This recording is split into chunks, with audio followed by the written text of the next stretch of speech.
Shalom, bienvenue sur tvyeshua.com. Je suis serviteur de Dieu, Alan Rich. Dans cette émission, nous allons parler du Shabbat. Un point de vue, un angle. Est-ce que, en tant que croyant Yeshua, en tant que messianique, en tant que chrétien, vous devriez garder le Shabbat, n'est-ce pas une coutume du judaïsme, de la première alliance? Vous n'avez pas fait alliance avec Moïse, vous n'êtes pas descendant d'Abraham, vous avez fait alliance avec Yeshua qui est venu vous racheter de la malédiction de la loi. Le Shabbat ne fait-il pas partie de la loi? Nous allons voir des versets très importants que vous devez connaître. Et je pense que dans cette émission, je vais plus vous donner des éléments pour réfléchir que de vous donner des réponses.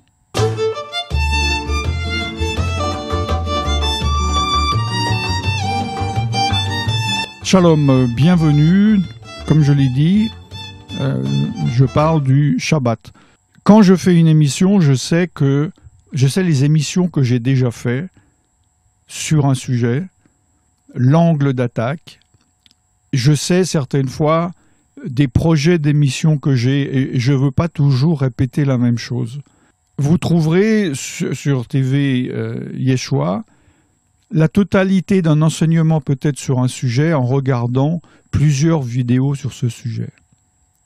Cela est dû au manque d'homogénéité des viewers parce que vous ne faites pas partie d'une classe que je suis, par exemple, pendant une année, je ne connais pas votre évolution ou là où vous en êtes.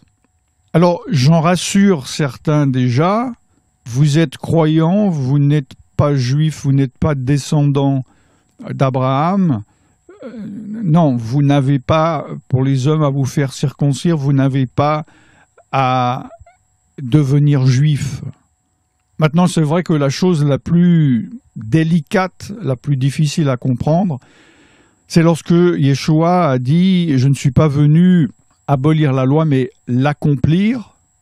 Et nous savons qu'en obéissant au Saint-Esprit, nous obéissons à la Torah de Dieu et aux lois, aux commandements, puisque la Bible, la Nouvelle Alliance, dit que nous, les païens qui n'avions pas la connaissance de la Torah, nous prouvons par nos actions que la Torah est inscrite dans nos cœurs par Dieu.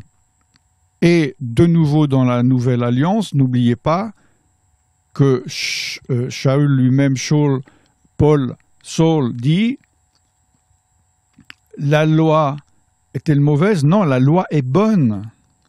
C'est l'homme qui est mauvais. » Continuez à regarder TV Yeshua et vous tomberez sur les émissions où j'approfondis ce sujet. Donc, comme promis, nous allons voir des versets de la Bible. Donc, d'abord des versets qui sont dans la Torah, dans la loi, dans le Pentateuque.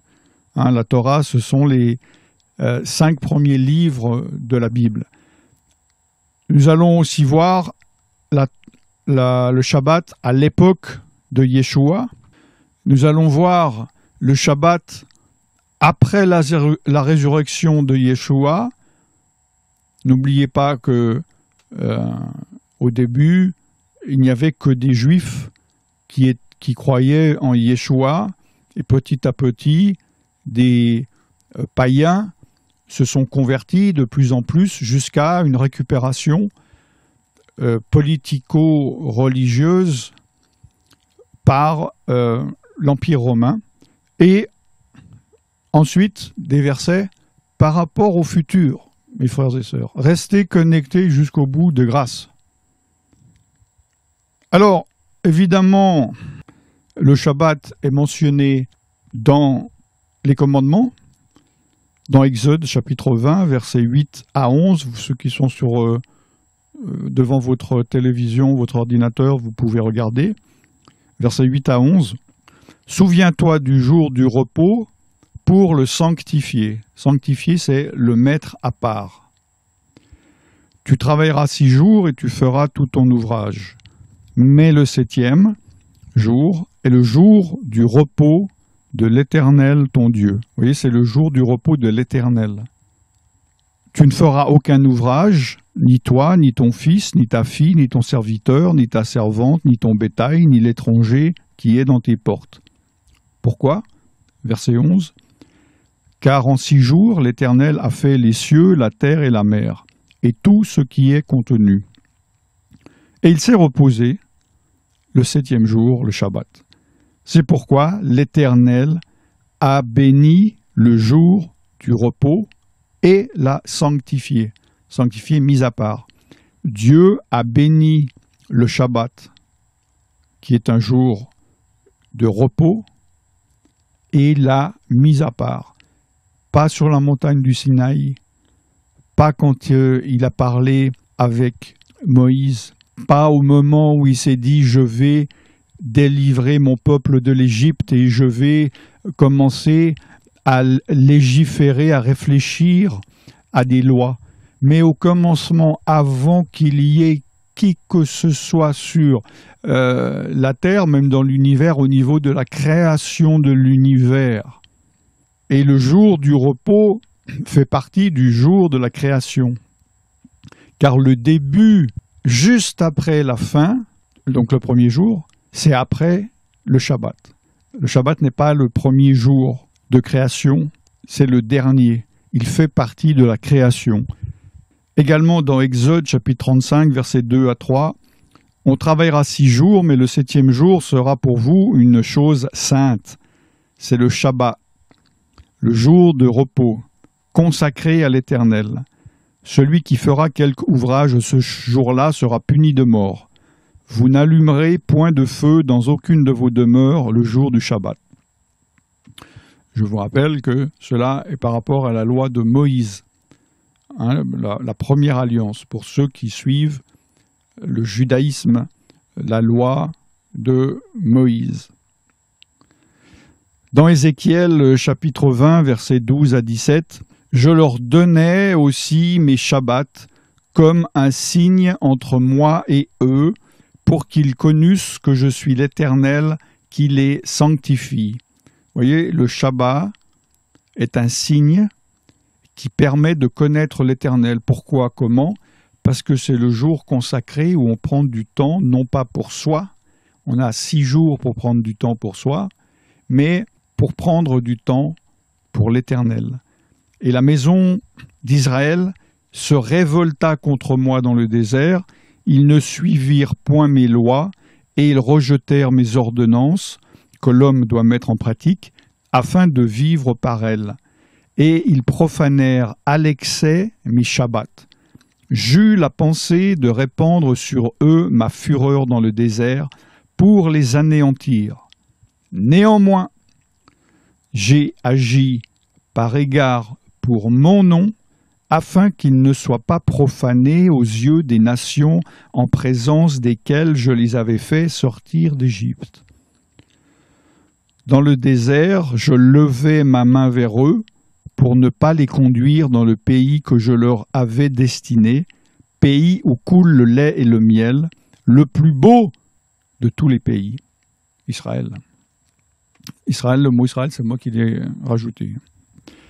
Et cela parce qu'ils rejetèrent mes ordonnances et ne suivirent point mes lois, et parce qu'ils profanèrent mes Shabbats, car leur cœur ne s'éloigna pas de leurs idoles. Mais j'eus pour eux un regard de pitié, et je ne les détruisis pas, je ne les exterminai pas dans le désert.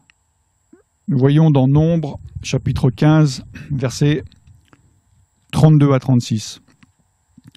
Comme les enfants d'Israël étaient dans le désert, on trouva un homme qui ramassait du bois le jour du Shabbat.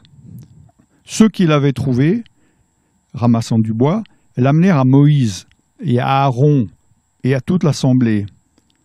On le mit en prison, car ce qu'on devait faire de lui n'avait pas été déclaré, parce qu'il n'y avait pas encore eu les paroles que je viens de lire tout à l'heure. L'Éternel dit à Moïse, « Cet homme sera puni de mort. Toute l'assemblée le lapidera hors du camp. » Toute l'assemblée le fit sortir du camp et le lapida, et il mourut, comme l'Éternel l'avait ordonné à Moïse. Dans Nombre, chapitre 28, 9 et 10, « Le jour du Shabbat, vous offrirez 2 agneaux d'1 an sans défaut, et pour offrande 2 dixièmes de fleurs de farine pétries à l'huile, avec la libation. C'est l'holocauste du Shabbat. Pour chaque Shabbat, outre l'holocauste perpétuel et la libation. » Bon, dans Néhémie, chapitre 13, verset 19, nous voyons que, évidemment, le Shabbat, ça commence le soir, ça finit le soir, vu que, selon l'Éternel, il est dans un système lunaire plutôt que solaire, comme l'Empire romain. Et donc les jours commencent au lever de la lune, et non pas au lever du soleil. Exode 31, versets 12 à 17. L'Éternel parla à Moïse et dit, « Parle aux enfants d'Israël, et dis-leur, vous ne manquerez pas d'observer mes Shabbats, car ce sera entre moi et vous, et parmi vos descendants, un signe auquel on connaîtra que je suis l'Éternel qui vous sanctifie, qui vous met à part. Vous observerez le Shabbat, car il sera pour vous une chose sainte, une chose mise à part. Celui qui le profanera sera puni de mort. Celui qui fera quelque ouvrage ce jour-là sera retranché du milieu de son peuple. On travaillera 6 jours, mais le 7e jour est le Shabbat, le jour du repos consacré à l'Éternel. Celui qui fera quelque ouvrage le jour du Shabbat sera puni de mort. Les enfants d'Israël observeront le Shabbat en le célébrant, eux et leurs descendants, comme une alliance perpétuelle. Ce sera entre moi et les enfants d'Israël un signe qui devra durer à perpétuité. Car en 6 jours, l'Éternel a fait les cieux et la terre, et le 7e jour, il a cessé son œuvre et il s'est reposé. Donc il est clair dans ce verset que concernant les Juifs, les descendants d'Abraham, messianiques, qui croient en Yeshua, c'est clair, ils doivent pratiquer le Shabbat. Ézéchiel, chapitre 46, versets 1 à 3. Ainsi parle le Seigneur, l'Éternel, la porte du parvis intérieur, du côté de l'Orient, restera fermée les 6 jours ouvriers, mais elle sera ouverte le jour du Shabbat. Elle sera aussi ouverte le jour de la nouvelle lune. Le prince entrera par le chemin du vestibule de la porte extérieure et se tiendra près des poteaux de la porte. Les sacrificateurs offriront son holocauste et ses sacrifices d'action de grâce. Il se prosternera sur le seuil de la porte, puis il sortira, et la porte ne sera pas fermée avant le soir. Le peuple du pays se prosternera devant l'Éternel à l'entrée de cette porte au jour de Shabbat et aux nouvelles lunes. Dans Lévitique chapitre 24, versets 5 à 8, « Tu prendras de la fleur de farine, et tu en feras 12 gâteaux. Chaque gâteau sera de 2 dixièmes. Tu les placeras en 2 piles, 6 par pile, sur la table d'or pur devant l'Éternel. Tu mettras de l'encens pur sur chaque pile, et il sera sur le pain comme un souvenir, comme une offrande consumée par le feu devant l'Éternel. Chaque jour de Shabbat, on rangera ces pains devant l'Éternel. Continuellement, c'est une alliance perpétuelle qu'observeront les enfants d'Israël. » Dans Isaïe, chapitre 56, versets 1 à 2, « Ainsi parle l'Éternel.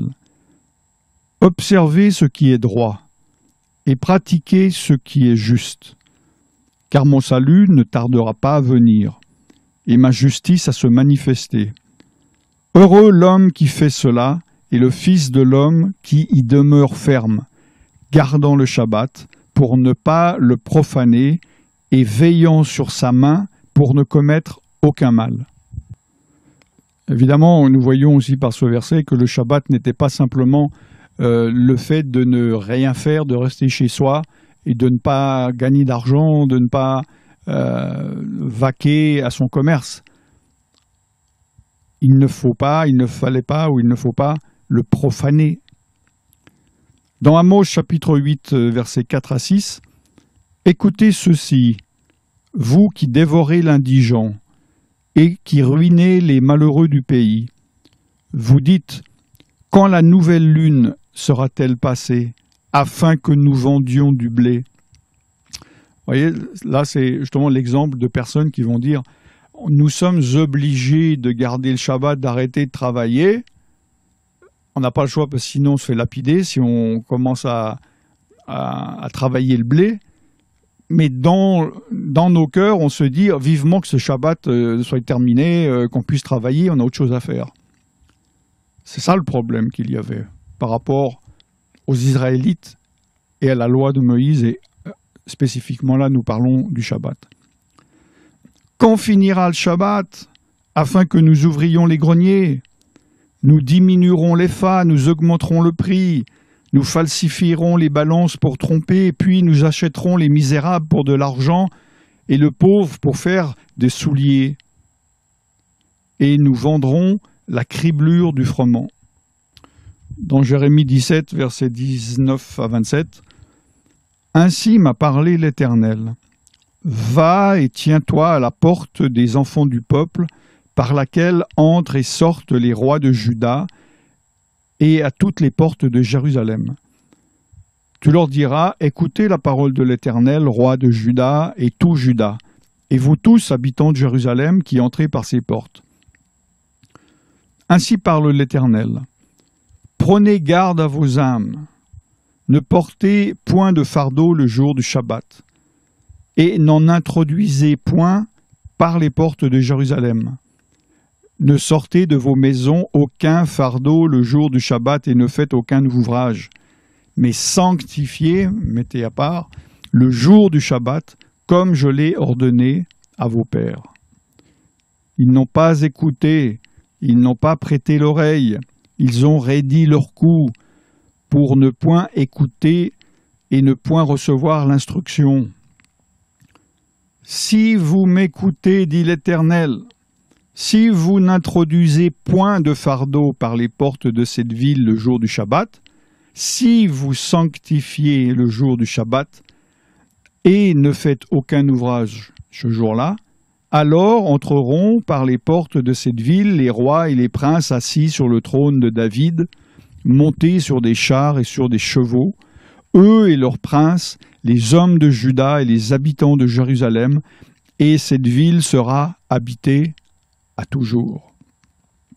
On viendra des villes de Juda et des environs de Jérusalem, du pays de Benjamin et de la vallée, de la montagne et du Midi, pour amener des holocaustes et des victimes, pour apporter des offrandes et de l'encens, et pour offrir des sacrifices d'action de grâce dans la maison de l'Éternel. Mais si vous n'écoutez pas quand je vous ordonne de sanctifier, de mettre à part le jour du Shabbat, de ne porter aucun fardeau, de ne point en introduire par les portes de Jérusalem le jour du Shabbat, alors j'allumerai un feu aux portes de la ville, et il dévorera les palais de Jérusalem, et ne s'éteindra point. Dans Ézéchiel chapitre 22, verset 26, « Ces sacrificateurs violent ma loi et profanent mes sanctuaires. Ils ne distinguent pas ce qui est saint de ce qui est profane. Ils ne font pas connaître la différence entre ce qui est impur et ce qui est pur. Ils détournent les yeux de mes Shabbats, et je suis profané au milieu d'eux. » Ésaïe chapitre 1, versets 12 à 17. « Quand vous venez vous présenter devant moi, qui vous a demandé de souiller mes parvis? Cessez d'apporter de vaines offrandes. J'ai en horreur l'encens, les nouvelles lunes, les Shabbats et les assemblées. je ne puis voir le crime associé aux solennités. Mon âme hait, du verbe haïr, vos nouvelles lunes et vos fêtes. Elles me sont à charge, je suis las de les supporter. Quand vous étendez vos mains, je détourne de vous mes yeux.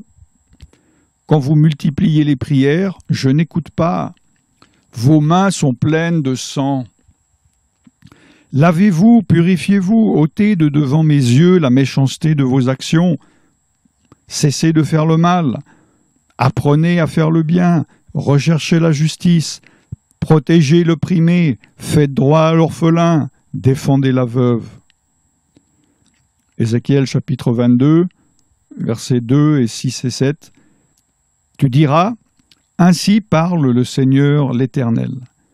Ville qui répand le sang au milieu de toi, pour que ton jour arrive et qui te fait des idoles pour te souiller. Au-dedans de toi, l'on méprise père et mère, on maltraite l'étranger, on opprime l'orphelin et la veuve, tu dédaignes mes sanctuaires, tu profanes mes shabbats. Également, nous voyons que cela concernait évidemment les étrangers qui habitaient au milieu du peuple des Israélites d'Israël, dans Ésaïe 56, versets 6 et 7. Les étrangers qui s'attacheront à l'Éternel pour le servir, pour aimer le nom de l'Éternel, pour être ses serviteurs, tous ceux qui garderont le Shabbat pour ne point le profaner, et qui persévéreront dans mon alliance, je les amènerai sur ma montagne sainte, et je les réjouirai dans ma maison de prière. Leurs holocaustes et leurs sacrifices seront agréés sur mon autel, car ma maison sera appelée une maison de prière pour tous les peuples. Néhémie, chapitre 13, versets 15 à 22. À cette époque, je vis en Juda des hommes foulés au pressoir pendant le Shabbat, rentrés des gerbes, chargés des ânes, même du vin, des raisins et des figues et toutes sortes de choses, et les amener à Jérusalem le jour du Shabbat. Et je leur donnais des avertissements le jour où ils vendaient leurs denrées. Il y avait aussi des Tyriens, les gens de Tyr, le nord d'Israël, qui est maintenant le Liban. Il y avait donc aussi des Tyriens établis à Jérusalem qui apportaient du poisson et toutes sortes de marchandises et qui les vendaient aux fils de Juda le jour du Shabbat et dans Jérusalem. Je fis des réprimandes aux grands de Juda et je leur dis « Que signifie cette mauvaise action que vous faites en profanant le jour du Shabbat? N'est-ce pas ainsi qu'ont agi vos pères? Et n'est-ce pas à cause de cela que notre Dieu a fait venir tous ces malheurs sur nous et sur cette ville? Et vous, vous attirez de nouveau sa colère contre Israël en profanant le Shabbat. » Puis j'ordonnai qu'on fermât les portes de Jérusalem avant le Shabbat, dès qu'elles seraient dans l'ombre, le descente du soleil, puisque le Shabbat commence au lever de la lune, et que l'on ne les ouvrit qu'après le Shabbat. Et je plaçai quelques-uns de mes serviteurs aux portes pour empêcher l'entrée des fardeaux le jour du Shabbat. Alors les marchands, les vendeurs de toutes sortes de choses passèrent une ou deux fois la nuit hors de Jérusalem. Je les avertis en disant « Pourquoi passez-vous la nuit devant la muraille? Si vous le faites encore, je mettrai la main sur vous. » Dès ce moment, ils ne vinrent plus pendant le Shabbat. J'ordonnai aussi aux Lévites de se purifier et de venir garder les portes pour sanctifier le jour du Shabbat, mettre à part le jour du Shabbat. Souviens-toi de moi, ô Dieu, à cause de cela, et protège-moi selon ta grande miséricorde. Évidemment, dans Lévitique 25, vous pouvez lire vous-même, il y a le Shabbat de la terre, l'année shabbatique. Tous les 7 ans, il ne faut rien planter, il faut laisser reposer, renouveler la terre. Et il y a même le grand Shabbat de tous les 7 fois 7 ans, tous les 49 ans. Moi, j'en ai connu 2. Peut-être 3, j'en connaîtrai un 3e, ça m'étonnerait, mais qu'il y a eu il n'y a pas longtemps. Maintenant, nous allons voir les Shabbats à l'époque de Yeshua. Alors, nous voyons que Yeshua guérissait les malades le jour du Shabbat, dans Jean chapitre 5, versets 5 à 18. Là se trouvait un homme malade depuis 38 ans. Yeshua, l'ayant vu couché, et sachant qu'il était malade depuis longtemps, lui dit « Veux-tu être guéri ?» Le malade lui répondit « Seigneur, je n'ai personne pour me jeter dans la piscine quand l'eau est agitée, et pendant que j'y vais, un autre descend avant moi. Lève-toi, lui dit Yeshua, Yeshua c'est Jésus, prends ton lit et marche. Aussitôt cet homme fut guéri. Il prit son lit et marcha. C'était un jour de Shabbat.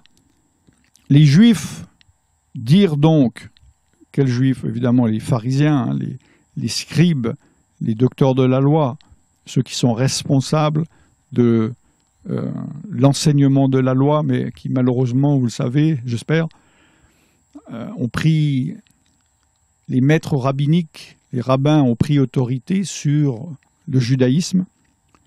Donc ces personnes-là, les Juifs, appelés dans les évangiles, dirent donc à celui qui avait été guéri, « C'est le Shabbat, il ne t'est pas permis d'emporter ton lit. » Il leur répondit, « Celui qui m'a guéri m'a dit, prends ton lit et marche. » Ils lui demandèrent, « Qui est l'homme qui t'a dit, prends ton lit et marche ?» Vous comprenez par rapport au verset qu'on vient de lire tout à l'heure qu'il n'avait pas le droit de porter de fardeau le jour du Shabbat. Donc son lit, c'était comme un fardeau. Mais celui qui avait été guéri ne savait pas qui c'était, car Yeshua avait disparu de la foule qui était en ce lieu. Depuis, Yeshua le trouva dans le temple et lui dit « Voici, tu étais guéri, ne pêche plus, de peur qu'il ne t'arrive quelque chose de pire. » Cet homme s'en alla et annonça aux Juifs que c'était Yeshua qui l'avait guéri. C'est pourquoi les Juifs dont je vous ai parlé, poursuivaient Yeshua parce qu'il faisait ces choses le jour du Shabbat.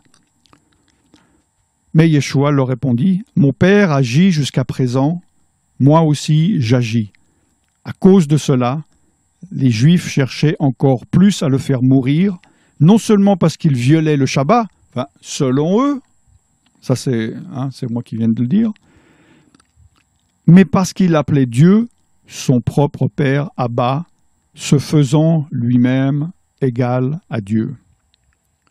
Dans Luc 13, versets 10 à 17, Jésus enseignait dans une des synagogues le jour du Shabbat. Et voici, il y avait une femme possédée d'un esprit qui la rendait infirme depuis 18 ans, et elle était courbée et ne pouvait pas du tout se redresser. Lorsqu'il la vit, Yeshua lui adressa la parole et lui dit « Femme, tu es délivrée de ton infirmité. » Et lui imposa les mains. À l'instant, elle se redressa et glorifia Dieu.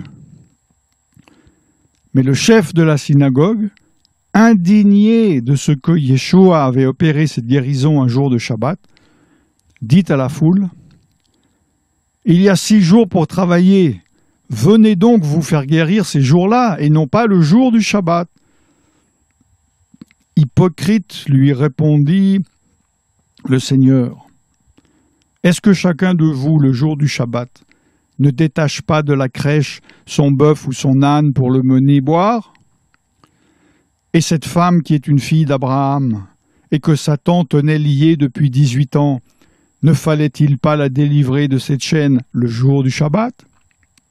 Tandis qu'il parlait ainsi, tous ses adversaires étaient confus, et la foule se réjouissait de toutes les choses glorieuses qu'il faisait.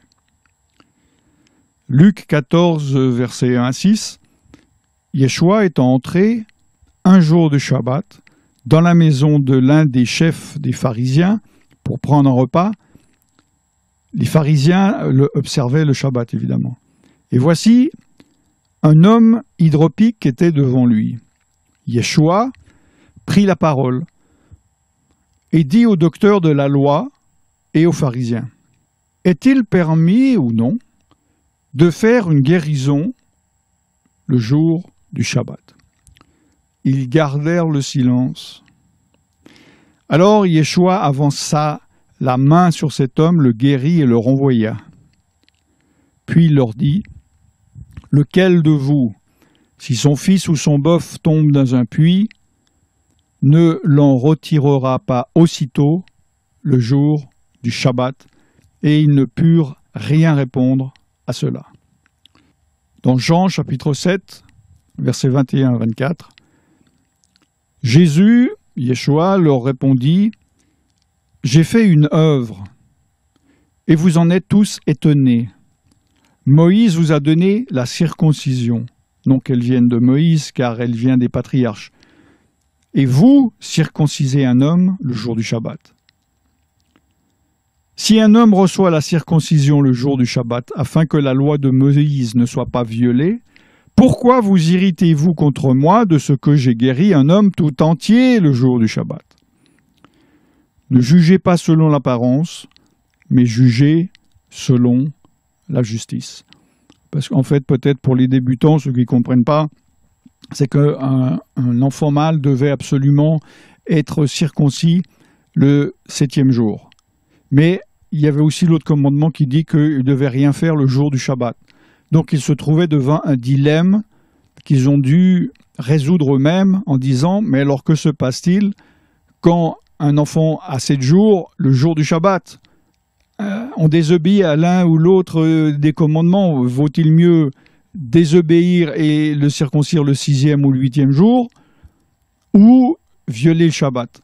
Et voilà, ils ont réfléchi, ils ont commencé également à réaliser qu'il y avait des priorités dans la Torah. Mais ça, c'est un autre problème. Dans Matthieu 12, versets 9 à 14, et aussi Marc, chapitre 3, du verset 1 à 6, on voit qu'il est permis de faire du bien le jour du Shabbat. Étant parti de là, Yeshua entra dans la synagogue. Et voici, il s'y trouvait un homme qui avait la main sèche. Et ils demandèrent à Yeshua, « Est-il permis de faire une guérison les jours de Shabbat ?» Ce n'était pas une question sincère. C'était afin de pouvoir l'accuser. Il leur répondit, « Lequel d'entre vous, s'il n'a qu'une brebis et qu'elle tombe dans une fosse le jour du Shabbat, ne la saisira pas pour l'en retirer? Combien un homme ne vaut-il pas plus qu'une brebis? Il est donc permis de faire du bien les jours de Shabbat. » Alors il dit à l'homme, « Étends ta main. » Il l'étendit, et elle devint saine comme l'autre. Les pharisiens sortirent, et ils se consultèrent pour les moyens de le faire périr. Dans Marc, chapitre 2, versets 23 à 28, ou Matthieu 12, 1, 8, qui relate les mêmes événements, nous voyons que Jésus, Yeshua, est le maître du Shabbat. Il arriva, un jour de Shabbat, que Yeshua traversa des champs de blé.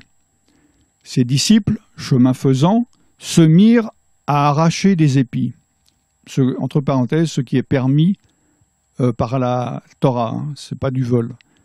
Les pharisiens lui dirent, « Voici pourquoi font-ils ce qui n'est pas permis pendant le Shabbat ?» Parce que selon les pharisiens, selon les rabbins, ils avaient décidé que cela était interdit le jour du Shabbat. Ce n'est pas Dieu qui l'avait dit. Yeshua leur répondit, « N'avez-vous jamais lu ce que fit David lorsqu'il fut dans la nécessité et qu'il eut faim, lui et ceux qui étaient avec lui?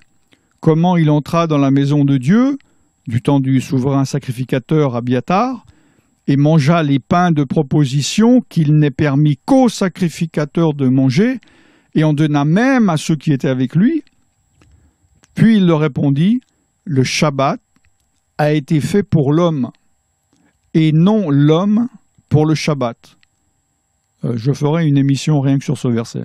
« De sorte que le Fils de l'homme est maître même du Shabbat. » Voilà encore une émission que je vais faire uniquement sur ce verset-là. Donc une émission sur le verset 27, une émission sur le verset 28. Tellement c'est il y a des choses importantes à dire.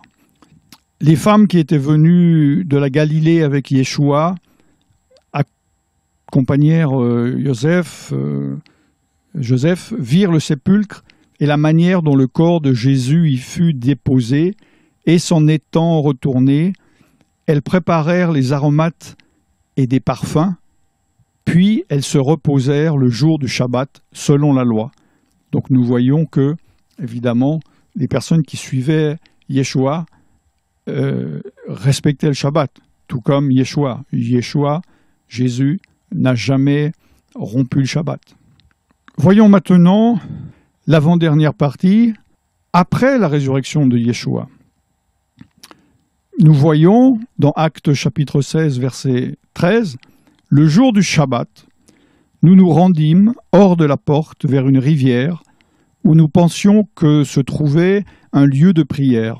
Nous nous assîmes et nous parlâmes aux femmes qui étaient réunies. » Nous le savons, enfin, à moins que vous soyez très très débutant et que vous n'ayez pas encore lu le Nouveau Testament, que, comme je l'ai dit au début de l'émission, les premiers croyants, pendant les premières décades après la résurrection de Yeshua, étaient en majorité des Juifs qui étaient devenus croyants en Yeshua, messianiques. Et ils gardaient évidemment le Shabbat. Après, il y a eu justement débat pour savoir si les païens qui croyaient en Yeshua devaient devenir juifs ou devaient garder une partie de la Torah. Voilà. Vous le savez, si vous avez regardé les émissions ou si vous continuez à regarder tvyeshua.com, j'en parle largement. Également dans Colossiens 2, versets 16 et 17, « Que personne donc ne vous juge au sujet du manger ou du boire, ou au sujet d'une fête, d'une nouvelle lune, ou des Shabbats. C'était l'ombre des choses à venir, mais le corps est en Mashiach, est en Christ. » Alors beaucoup de personnes utilisent ce verset pour dire « Voilà la preuve que nous ne sommes pas obligés de garder le Shabbat », mais on peut aussi l'interpréter de manière opposée en disant, utiliser ce verset en disant, vous voyez que celui qui veut garder le Shabbat, personne ne peut lui en empêcher. Et dans Hébreux chapitre 4, il parle du Shabbat comme étant le vrai repos.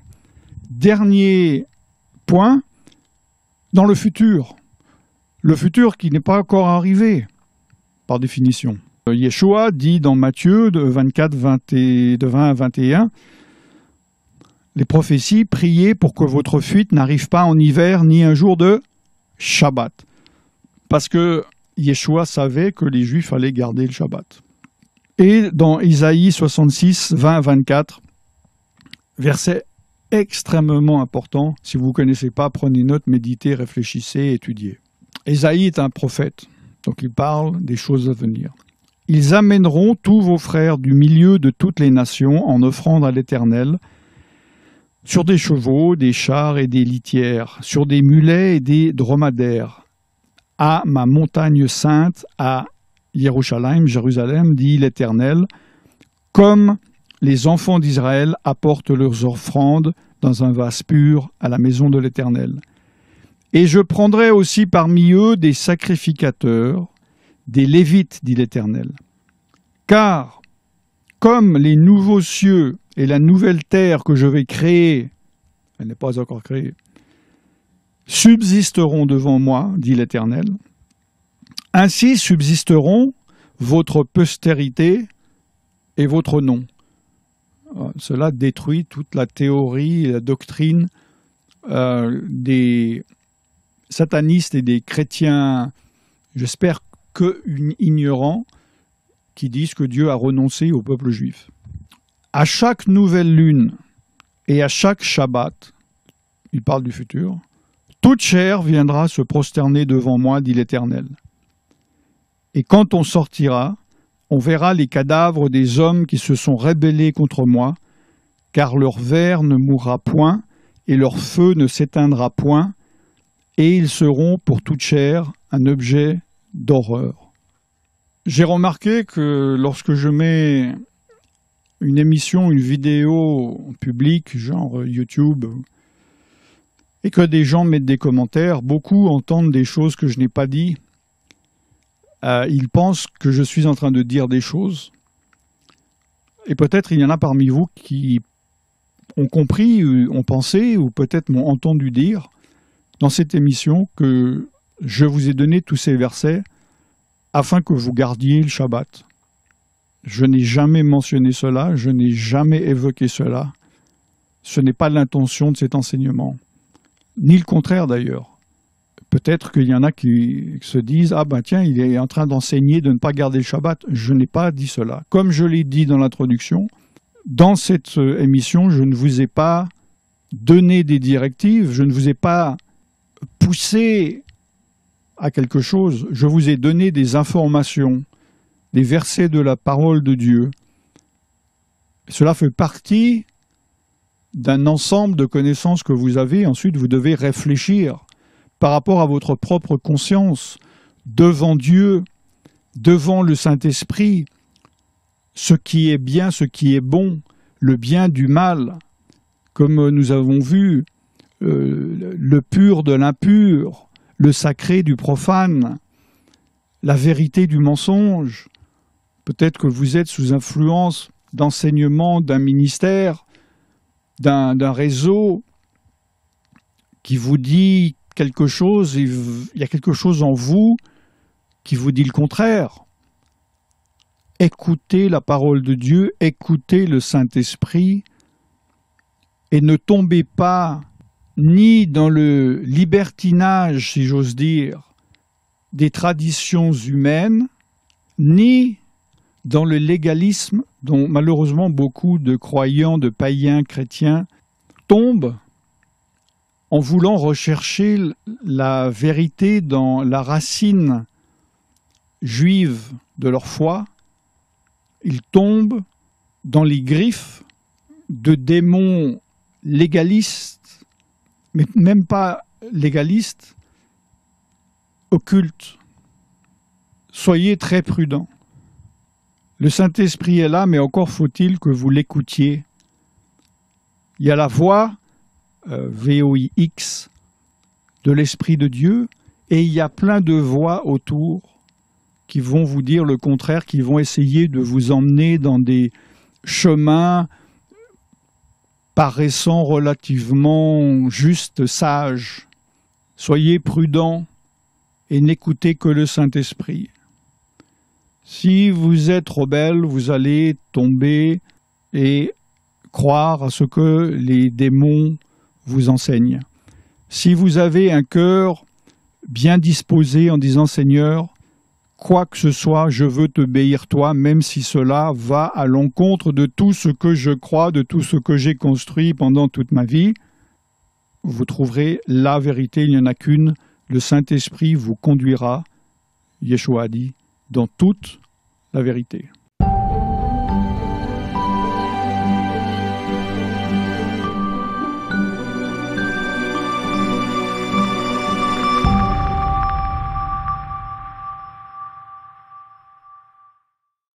Cette émission est maintenant terminée. Restez connectés sur tvyeshua.com. Je suis serviteur de Dieu, Alan Rich, et je vous bénis dans le nom tout-puissant de Yeshua Mashiach. Shalom.